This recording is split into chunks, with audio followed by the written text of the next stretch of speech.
முன்னாள் பிரதமர் தேவேகவுடா தனது 92வது பிறந்த நாளை சிறப்பு யாகம் செய்து கொண்டாடினார்.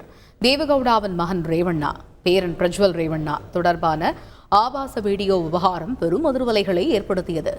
மேலும் அவரது மதச்சார்பற்ற ஜனதாதள கட்சியும் பல்வேறு சிக்கல்களை சந்தித்து வருகிறது.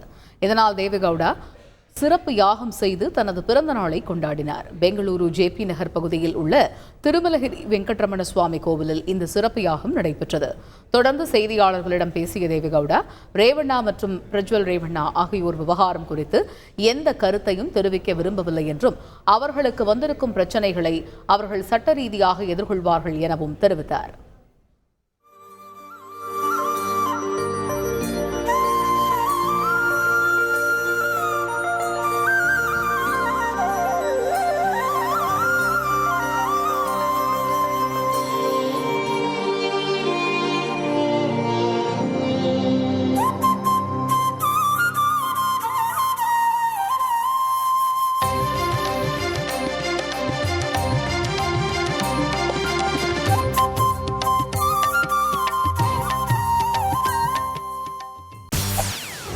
செய்திகளை உடனுக்குடன் தெரிந்து கொள்ள உடனே சப்ஸ்கிரைப் பண்ணுங்க.